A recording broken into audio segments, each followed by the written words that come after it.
Goodness. Good morning, ladies of you, for having me here today. And outside of all the really fun things that was just said about me, I think of the most important, I'd like to say, I am a mother of two. I'm a wife. I do a lot of work within the community. Those are my passions. So outside of the work that I do in a boardroom, a conference room, a church, a school, these are the things that really matter to me.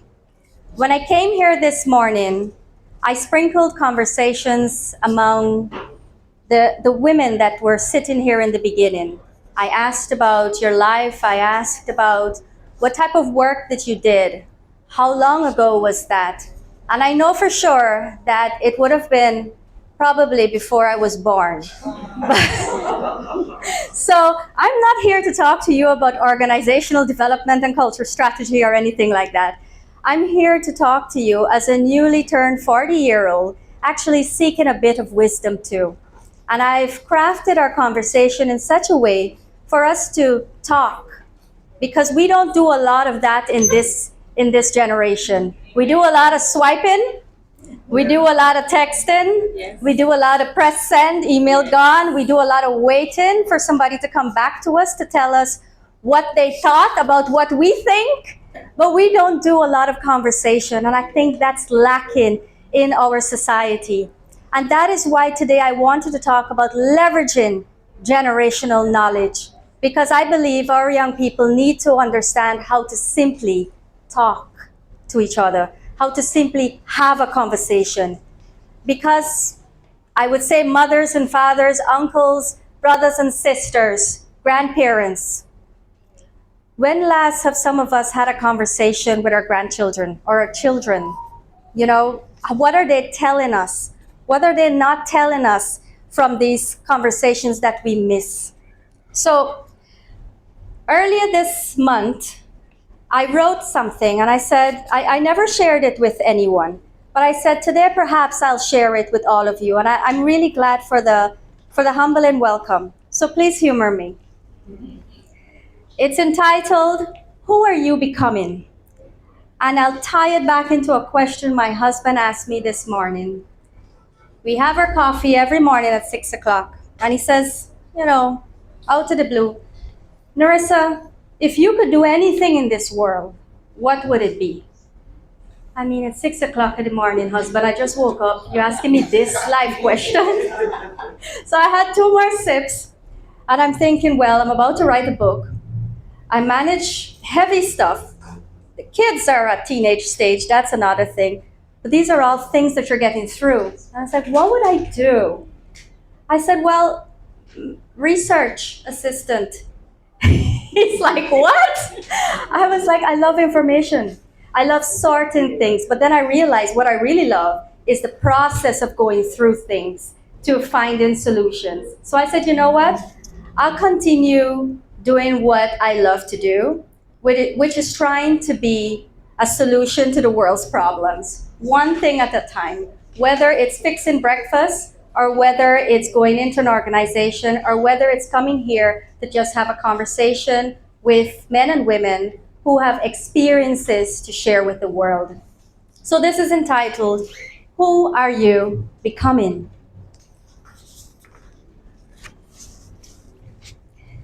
Life has a way of making us believe that who we are is fixed, that by a certain age, we've already become all that we are meant to be.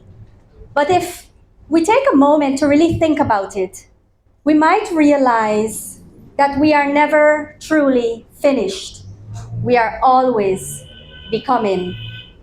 The world around us is constantly changing, and with each shift, we are given an opportunity to either resist and hold on to what we know or to evolve and embrace something new.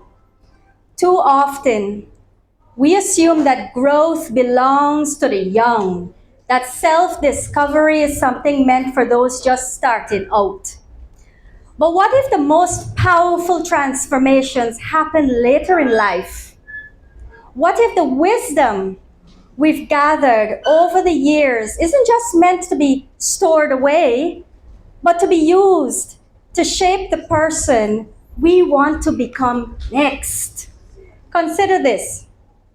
If your younger self could see you now, what would they think? And I want you to think about that question. Just let it simmer. If your younger self could see you now, what would he or she think? Would they recognize the person you've become? Would they be proud, surprised, or even disappointed? And more importantly, if your future self, the person you'll be a few years from now, or even tomorrow, could speak to you today, what would they say? Would they tell you to stop hesitating? To finally pursue something you have been putting off? To live with more intention, with more joy, with more courage? We spend so much of our life looking back, analyzing what we could have done differently. Because the truth is, it's easy to look back when you've already lived the story. You can see clearly the places that you could have gone differently. You could see, oh, I should have done this, I could have done that, I would have done that. But it's very different to think about the next few steps because you haven't got all the pieces, you haven't got the clues. But what if we were redirected to that energy forward? Instead of asking, what would I tell my younger self? What if we asked, what do I need to hear right now to step into the next version of myself? Because no matter how many years we have or have left, the question remains, who do I choose to become next? The answer to that question is not in the past, and it's not in what the world expects. You know, when we're young, we talk a lot about what we expect from our children, what we expect from our teachers, what we expect from our mental health professions or healthcare professions. We expect. But the answer is not in what the world expects. It is in the decisions we make today. It's in how open we are to learning, to reinventing ourselves, to embracing change, not as something to fear, but as something that allows us to keep growing. So the gist is, our story isn't over. We are still becoming. So my question to you today is, what are you willing to do to finally see that part of yourself that wants to become? What do you want to become? It's a tough question, right? Just like my husband asked me over a 6 o'clock coffee, if you could do anything in the world, like who asks that at 6? Your eyes barely open. Now that we're here today, and I've fallen in love with the idea of this particular program, I think it is something that is so needed in societies. We need to transfer that knowledge. We need to share that passion. We need to share your stories. Because the stories that are shared are often from the young. We penetrate that area. And it is important to give young people opportunities. But opportunities for young people to teach young people who are guiding them. Who are guiding them? So if I could ask any one of you, what is one thing you can tell a young person today that can help them? Something that you have learned, anything. Whether it's how to present, whether it's how to dress, whether it is something that you have had to overcome. What is one thing that you can tell a young person today? Be yourself. Be yourself. What's another? Miss, why would you say be yourself? I think that is. Anybody else but yourself. And how has that worked out? How would that work out? Articulating with other persons and so forth. Yeah. Eating, drinking, Yeah. exercising, running, walking. I'll tell you something I learned from that same statement you said, be yourself. When you were up here speaking, I was really taken by the way you spoke. You shared a lot of interesting information, a lot of passion, but the way you spoke told me that you were not voice acting. You weren't pretending to be something because that is what society says. Oh, you must stand firm, you must do, and you make eye contact and listen and la la la la. You were speaking from the experiences that you have had, that you have built into your DNA, and people respond to that.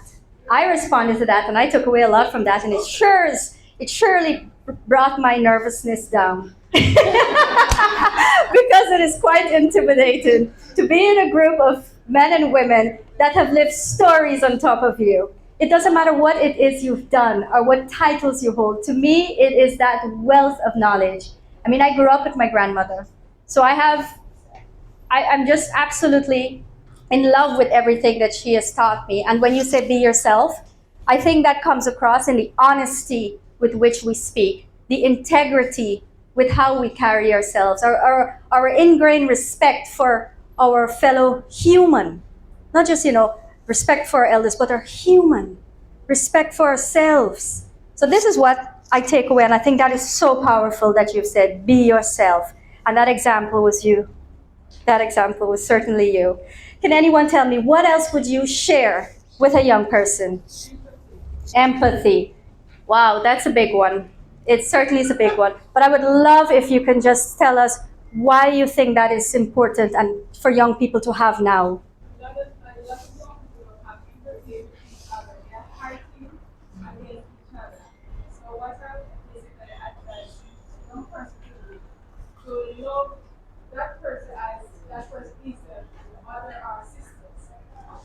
Yeah. Mm-hmm. Empathy. It is a powerful one. You know, a few years ago, I wrote a piece. It entitled, "The World is in a Power Struggle to Be Heard," because everybody wants to be right. But if the focus is more on being right versus being fair to one another versus just coming up with a solution that benefits each other, then it doesn't matter if you got a big sticker saying I'm right. We're not helping each other. So the fruit of it, that empathy, needs to always be that cushion that bridges understanding. So that is another powerful lesson that needs to be taught. And it's in this room. It's in this room. For me, it would be, how do we transfer that now, all of this conversation, into spaces where they're not hearing it? Because if this is a regular thing, then it becomes now a responsibility. It gives us that sense of purpose, that calling, that vocation. When people talk, last week I gave a talk on vocation. I was like, it's not your job, it's not your job title, it's not me being a doctor, a lawyer. It is that passion. Sometimes it could be just gardening. So how do we transfer that? How do we get that out? I got some questions for you. Now this one is a little bit more thinking. And I would love anyone to take a shot at it. If you can go back in time, what's one thing you would have told your younger self about life? Be patient. Be patient, sir. Take care of your teeth. Oh, wow. I love it. Add something to that. Yes. You are never well dressed until you wear a smile. Oh, wow. That is powerful. That is powerful. So take care of your teeth. Your dental hygiene is very important. Wear a smile. And what's that? Be patient. Be patient. One of my closest friends, she's 65, and actually I say friends, but she's more of a mentor. And she says, Narissa, the older I get, I don't have a lot of patience. I said, Miss Joan, I think you are a very patient person, but I think the older you get, you probably select who you have and what you have more patience for. So she's like, Narissa. All right, now I have another question contrary to that one. Now, looking ahead, what is one thing your future self would want you to know right now? And that might seem like, how am I going to answer that? But this is why I always say, you have that wealth in you. Now visualize. If you just imagine, never stop imagining. Tell yourself. Huh? Tell yourself. Tell yourself. Repeat your question. Sure. Looking ahead, what is one thing your future self would want to know right now? Not one thing you would tell your future self. One thing your future self would want to know.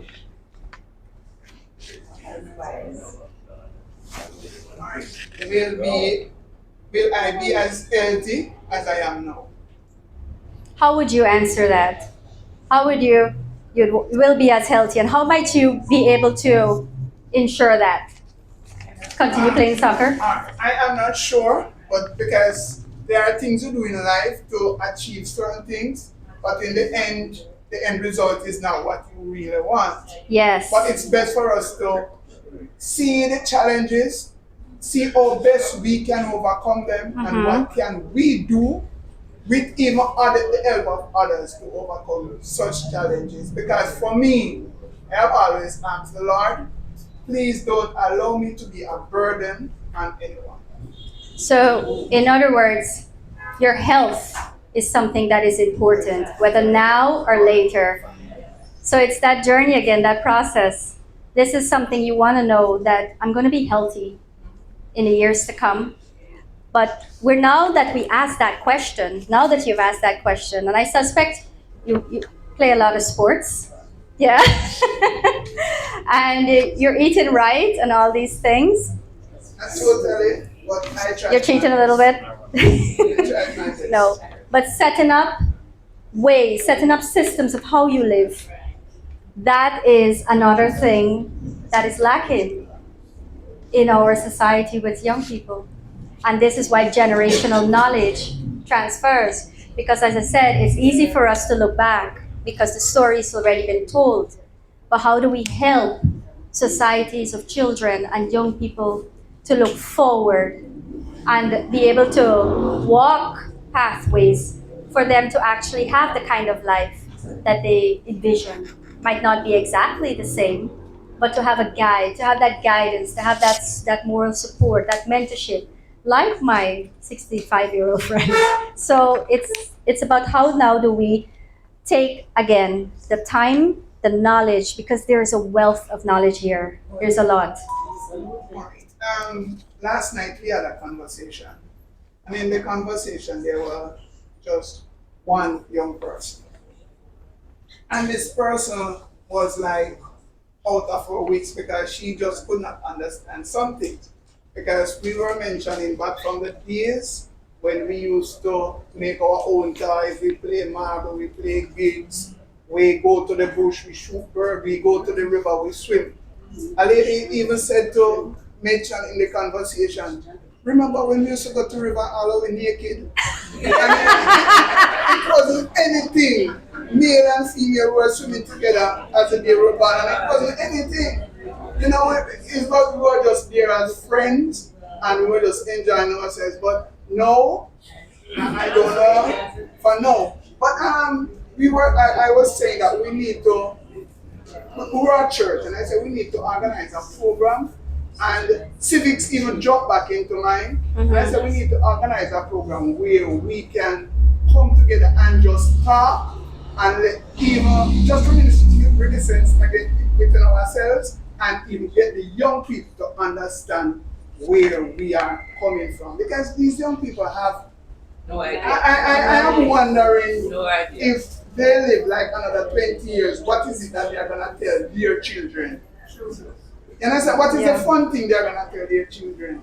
You know, I was wondering, but these are the things that we need to get back to our roots so our children and our future can know where we are coming from, even for what is happening. That's true. That's very true. And you talk about swimming in the river. I guess I managed to get just a bit of that childhood. It was in Guyana, the countryside, and I remember we have what it called back dams, where these men would get up 5 o'clock and they would go in the bush and then cut grass and all kind of thing. And my uncle and my mom, we went one morning and I'm playing and everything. Sit down in peace. Red ants grab onto me. Red ants grab onto me. I didn't know to swim. I jumped into the water. But look at me now, years later, talking about that story. In the moment, it wasn't that funny. But listen, it's all these jabbed parts that make our stories full. And by sharing it, no, thank you. It helps to break down those barriers.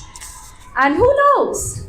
Maybe by sharing that, another person that perhaps might be 18 or 20 something can share what life is like for them.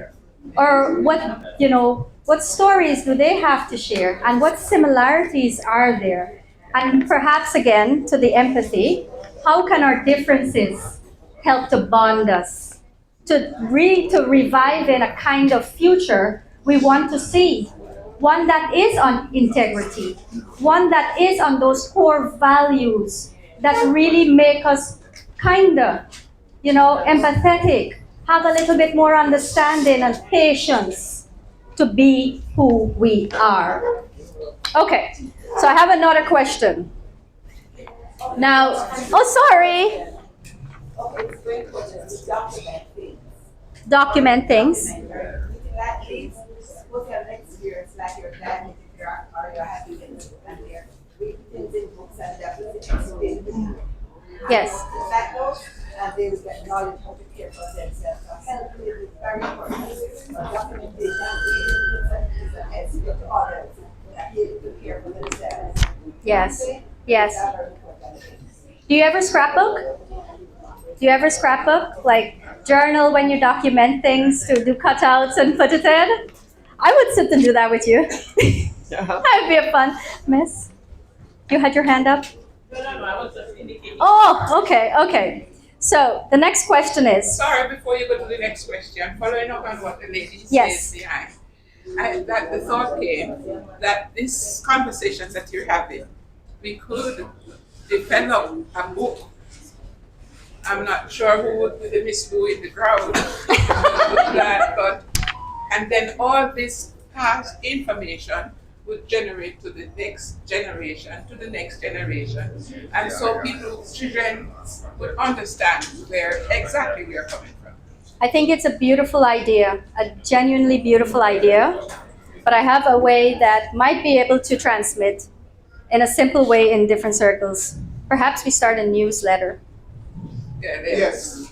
the library books. Yeah. Right, yes. And we get the information out more Yes. focused to more gaps, maybe schools, Right. maybe churches, and we start to get that knowledge out there. Yes. And we could have a Miss Lou from the group because I'm sure we have a lot of teachers and bright sparks. I have no doubt. Okay. All right. So, next question. What is something you always wanted to do but never got around to? And what's stopping you from doing it now? I want to travel the world but I have no money. Wow. I love it. No money. Maybe we start a GoFundMe campaign. What's your name? Audrey Johnson. Campaign for Audrey Johnson to travel the world. Yeah. All right. Now the next question. I've got 2 more questions for you before wrapping our session up. What is one piece of wisdom you would like to pass down to the younger generation? Yes?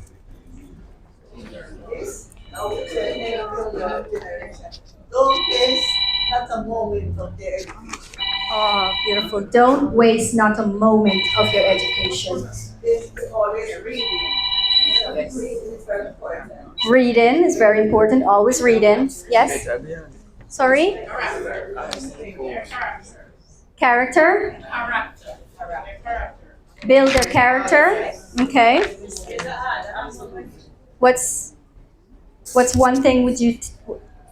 Teach them how to be respectful. Somebody said. Okay, teach them how to be respectful, sir. I would encourage young persons to use the opportunities that are available to educate themselves to empower themselves. Use the opportunities that are available to empower themselves, to educate themselves. Yes, yes. Sir? Respect your elders. Yes. Ma'am? Lives a life that speaks to God and everything will fall in its place. Come first. That's the first question. I can't be a Christian there. But everybody bypass that. Put God first and then everything fall into place. Yes? Don't wonder why all of us are Christian with the message. Yes? Learn some skills. That is so important. Can be the life skills. Would you like to sit? There's a space. Go ahead. Go ahead. I just want to say one thing, and because our age is well, that when we're talking about the younger ones and two younger ones, these words and stuff like we explain what those words mean, something with us. To explain so that they can understand empathy. They don't know what that means. Tell them to show you how one person. You say, I respect. What does that mean?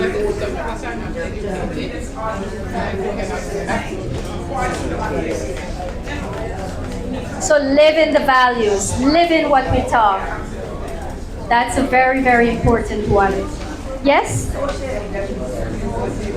Sorry? Social media? Reduce social media screen. Okay.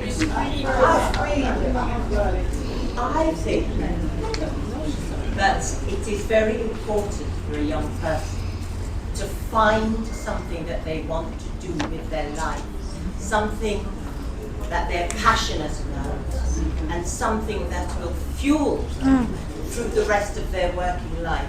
Because life is too short to live doing something that you don't enjoy. Yeah. And that question about what do you wish you had done, I think the saddest words we can ever say are, if only. If I only. wish I had. What would have happened if? So I would say to any young person, find what it is you want to do and make sure it's something that the passion will fuel you through the rest of your life. And on that note, I think that's very beautiful. Would you say purpose is not static? It can always be found? Just as you're called to something, you can be called away and into another chapter? Yes. Yeah, But yeah. So for me, that was a lived experience, and I hope God willing, I see many more moons and suns. I can continue to evolve and find those purpose. Okay, now for our last question. What small change can you make today that would bring you more joy, purpose, and peace? What small change do you think that you can make today that will bring you more joy, purpose, For and me, a peace? better united family. To be more kind. To be more kind? How are you going to do that? Well, to lend a hand, that is what is important. Say sorry when you need to. Say excuse me. And in Jamaica, somebody step on the foot before say sorry. Miss? To be a better united family. United family. I would say mind my mind and I will be fine. Your what?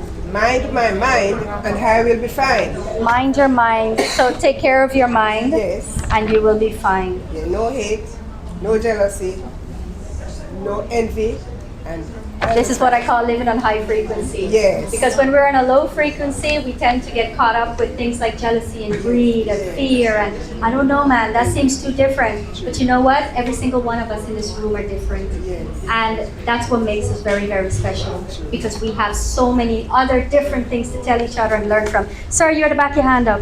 Right, some semblance of guidance to the younger generation. Okay, mentor one person each day. Mentor one person each day. One young person. Sir, I was concerned about yes. we talk about purpose earlier.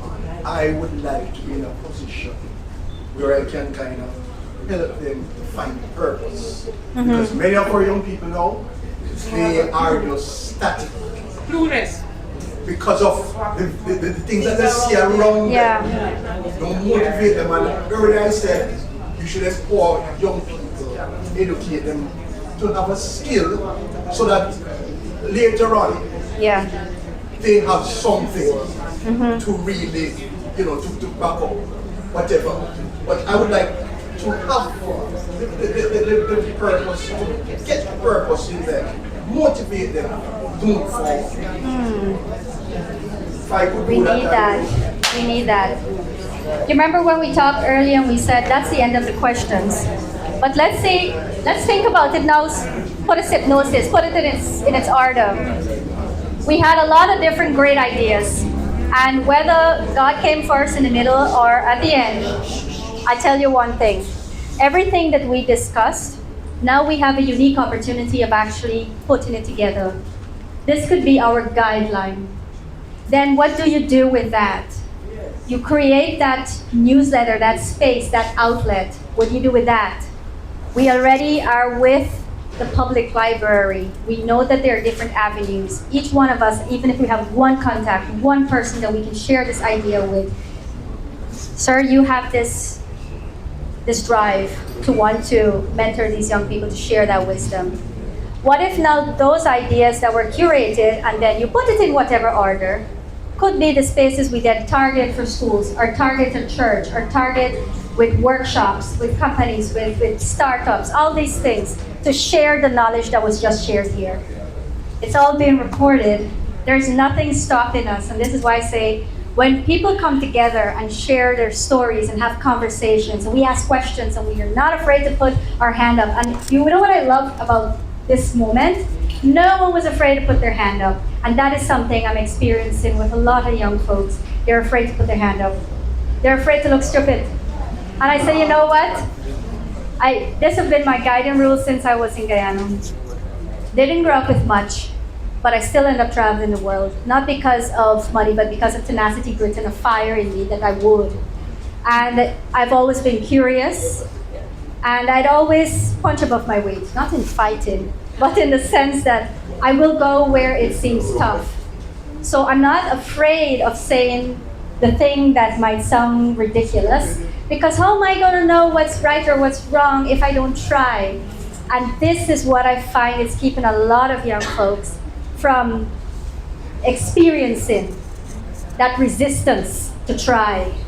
So your willingness to try has been embedded in you now, not from birth, but from your wealth of experience. So the power of leveraging that is something that can inspire a youth somewhere, somehow. I know it can. So if we can somehow come up with that blueprint, just starting from a baseline conversation like we did today, and then letting that travel as a motto, as an anthem, where we can get the connections and say, sir, what is your name? Nathaniel. We have Mr. Nathaniel. He would like to speak at Anchovy. Anchovy says, yes, we're going to talk. We want to empower these students. We can do this day.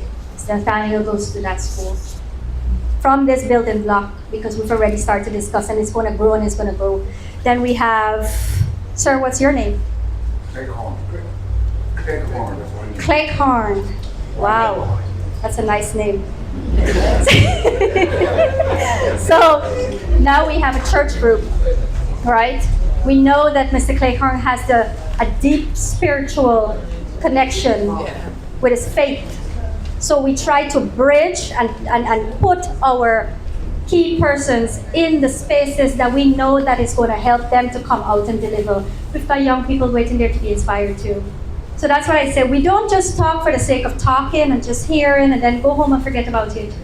It's taking it upon ourselves now to say, all right, I've had a great conversation. I've thought about things differently. I've learned from my fellow citizens that are sitting right next to me. How am I going to take this now to go when I go on a bus or when I go on a taxi or when I talk to my grandkid? How am I going to use that knowledge? Start by having a conversation with them. Just have a conversation. That's it. So, ladies and gentlemen, as I said, mothers and fathers, grandparents, uncles and aunts, new friends, thank you so much for your time. Thank you for having me. It has been my esteemed privilege to be here with you and to learn from you, because that's exactly what we did. We learned from you. Before you go, I want to say a teaser. I want to pose a question to the audience. Yes. To you. Which First one. Who is an educated person? The second one, what is education? An educated person to me is a person that never stops learning. You got it. You got it. Education is, miss, getting knowledge. What is education? What is education? The key to success. The key to success. The key to success. Education is power. Education is power. Let me give my answer to both questions. Tell me. An educated person is one who is willing to learn. And education is the ability. An educated person is one who has the ability to demonstrate what they learn. Wow. Because you have educated adults. If educated adults. Yes. Reading a lot. Reading a lot, getting a lot of knowledge. So it's a simple way, like, you see, this is how I know you know what you're talking about. You've taken a very complicated, that can take years of debate, and you've simplified it in one sentence each. Albert Einstein said, if you can't explain it simply, you don't know enough about it. And it's true. We must be able to simplify what we say, not to sound smart for ourselves or to impress others, but to inspire better from ourselves and others. So thank you so much for your time. It has been a true, true pleasure.